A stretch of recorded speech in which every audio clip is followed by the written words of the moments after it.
Over 400 million Ghana cedis, 901.2 billion Ghana cedis has been given out by government to road contractors in 2017, 2018 and 2019. But as you can see behind me, the issue of roads in this country still persist. On today's edition of the Citi Newsroom, we'll be examining bad roads and how they impact people. Right now, I'm at the tip of the Ablekuma Manhean road, a road which connects communities such as Manhean, Boko Boko and Sakina to the Awoship-Pokwasi highway. We want to speak to the residents, find out how these roads affect them, how they impact their productivity, how it actually affects businesses, and also possibly speak to authorities on what they are doing to fix these roads to better the lives of the residents. My name is Bobbie Osei and you're watching the Citi Newsroom.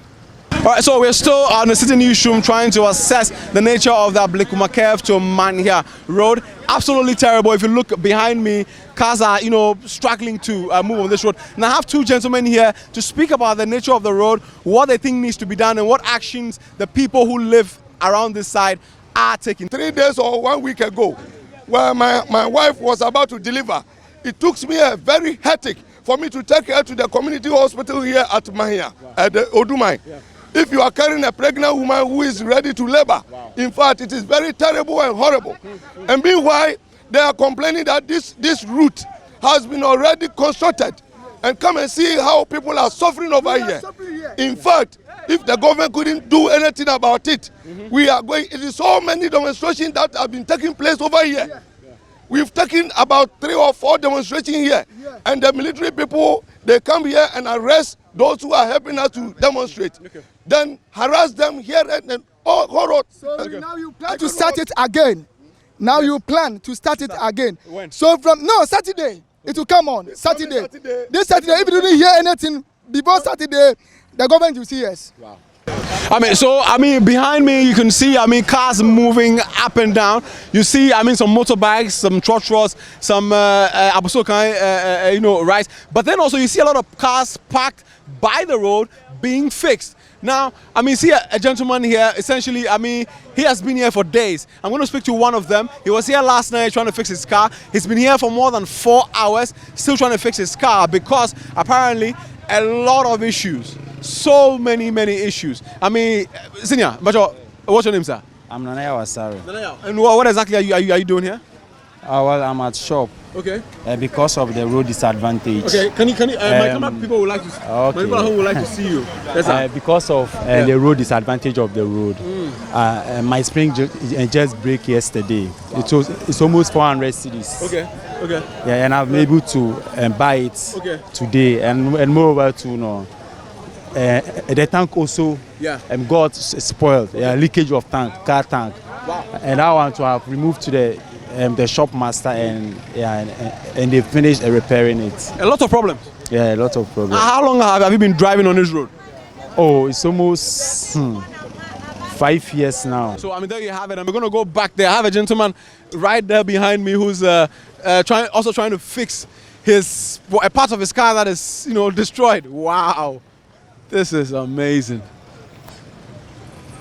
Senior, Charlie, how are we? Wow. What exactly are you fixing? Oh, ends. What? Ends. Yeah. Okay. What is that? What it holds? What part of it? The steer rack. The steer rack. Yeah, it controls the tires. Okay. And when did it get spoiled? Oh, this morning. This morning? Yeah. So this car was working before?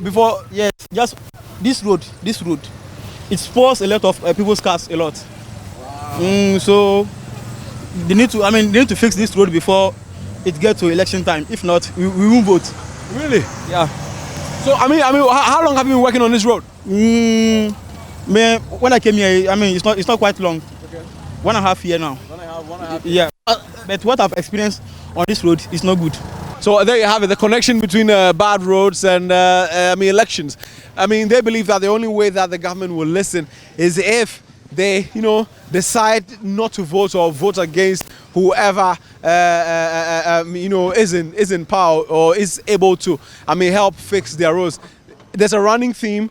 Oh my God. The car just broke down. Wow.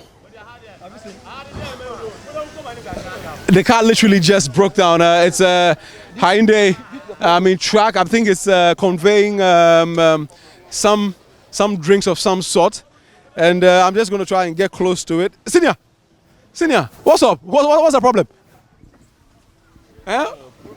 Hold on, wait. What? Because we are all standing here. We just realized that your car stopped. What just happened? Who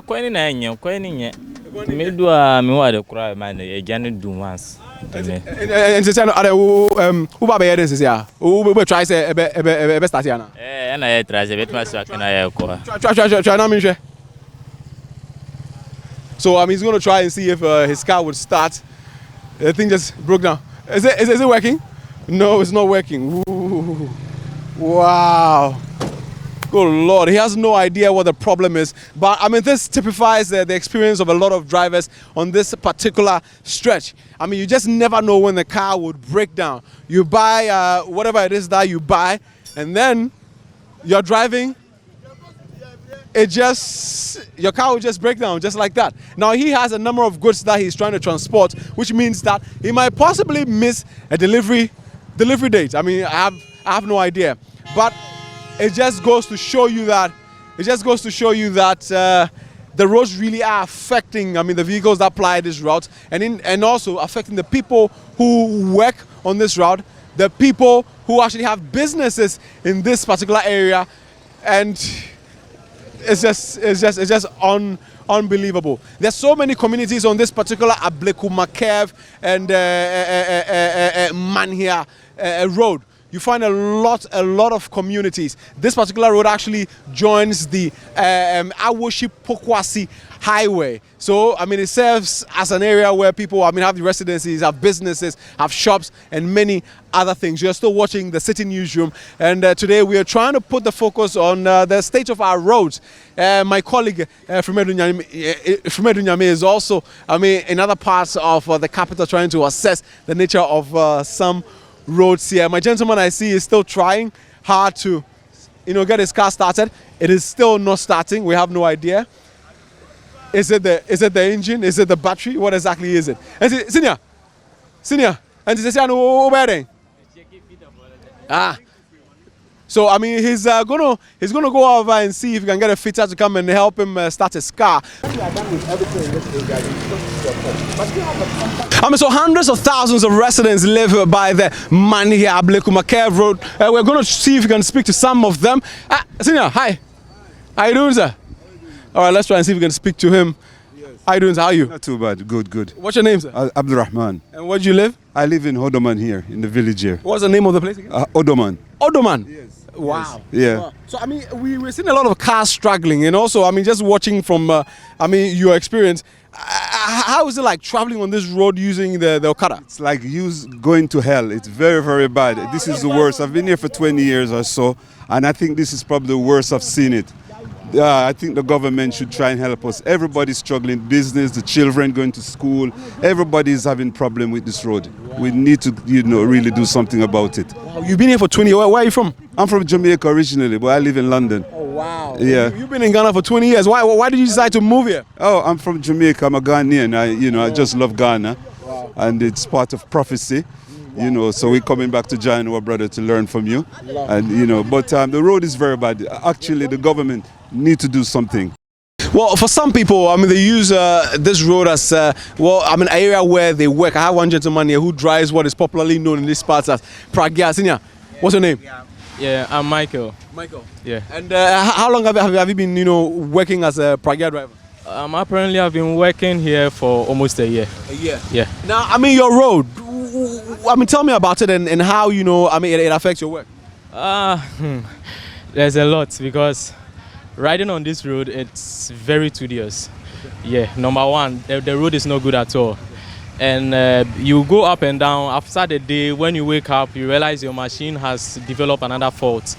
And when it rains, especially when it rains, it is so worse. It's so worse.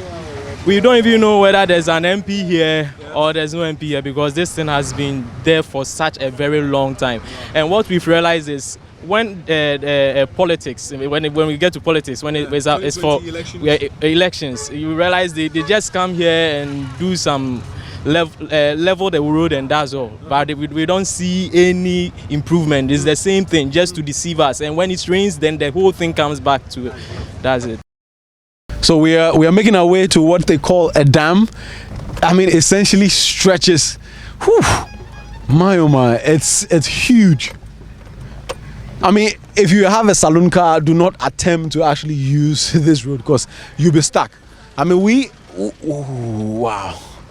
We happen to be using a pickup and we've managed to maneuver, trying to follow the lead of the sprinters and the trotros. You essentially can go, oh, whoa. Wow. Okay. So there is no way you'll be able to maneuver or go through these parts in a straight line. You have to find a way of going to your left, right, and it will certainly take experienced drivers to be able to move from one end of this particular stretch to another. Well, it's gotten a little bit better here, but if you can see the movement of the camera, you realize that it isn't that good at all when compared to other roads in other parts of the city. This puts things in perspective. I mean, you have students here. I mean, people. Schools here, you also have some hospitals here, you have shops around here, and the phenomenon we are observing is that a lot of the shops are closed because, like one gentleman told us, they are not able to do good business. The road has gotten worse, so they don't have a lot of people coming to buy. I mean, some people are still selling, but then they complain of low sales. A lot of cars broken down by the roadside, taxis, trotros, private cars. Ooh. And then another predominant thing here is the availability of mechanic shops. Almost every 100 meters or so you will see a mechanic shop. Yes, I mean the problem that the road is creating is also creating some kind of business for them. So you would have to follow him a bit. That's what I want. So key stakeholders within this particular community are the traditional authorities, and I have here with me Ni Ochiame Manhean, Ochiame Emmanuel Ayite, to shed some light on what they've done so far with regards to the road, sir. Yeah, I think this road aspect, I think we've demonstrated on this road on several times. I think we started this demonstration for about 6 years ago, and anytime that we demonstrate and we give our petition to the district assembly, they will tell us, oh, we'll come to do. Sooner than later, you'll see us on the road, we'll come and do it. And it has gone on for so far too long. The last demonstration that we had, even 8 people are in court now. 8 people are in court now because we've caused demonstration on this road. And it seems we are not part of, even not Greater Accra, we are not part of Ghana. We've talked on this issue several times and to no avail. So this time around, we've decided that if the government is not ready to assist us in this community, we've seen that we are not part of Ghana. So we are going to cut ourselves off from Ghana. And at the end of the day, we will all see what will happen. And we are warning them. We are telling the government and whoever is in authority, and those even both NDC and we don't want anybody to come here and they are coming to campaign for a vote, because we are not going to give our vote to anybody, and nobody should think that they are coming here with their vote, with even campaign, because we will not allow anybody who comes here with campaign. We will resist it. So it took us 1 good hour to travel from one end to the other of the Manhean Ablekuma road. The road is so bad that a lot of people have complained numerous times. Now we're here to find out from the local authorities what exactly they are doing. I have here with me the assemblyman for the area. Masa, how are you doing, sir? Fine, sir. All right, so like I said, what exactly have you done in the past and what are you doing to fix your road? All right, thank you very much. Our road in 2015 was awarded to a contractor to construct drains and then do the filling and then later the final sealing. Yes, but right after the 2016 election, the contractor left site with the reason that they've not been paid for the work they've done so far. I pushed further as an assembly member, wrote a series of letters to the assembly and then the MCE, and he said the contractor will come back to site. But I do have the contact of the contractor, so I've been talking to her and she was like, she has not been paid for the work done so far. So it will be very difficult for her to come and work on the road again unless she's paid. So since 2017, she has left site. Nothing is happening. So I get it. A lot of things have happened. Yes. What is happening now on the ground to get the road fixed? Now it's like There's nothing happening? We've virtually lost hope because early part of this year, the MCE said it has been awarded to the Chinese as part of the Sino-Hydro project. But I've also gone to read documents on the Sino-Hydro project, and I realized that my road is not part of it. So I went to the Feeder Roads regional office at Okponglo. I spoke to the regional manager and said, oh, the road will be fixed. But when it will be fixed, I don't know. And they also told me that the whole thing has been redesigned, looking at the pressure on the road. So it has been redesigned. So very soon, a contractor will come in. 2018, nothing happened. We are almost done with 2019, and we are still not seeing any improvement. I spoke to the contractor 3 weeks ago, and What's the name of the contractor? Achajo. So I spoke to her, and she was like, "Oh, Honorable, I'm waiting for approval from the government. The moment I'm giving the approval, I'll come and work on the road."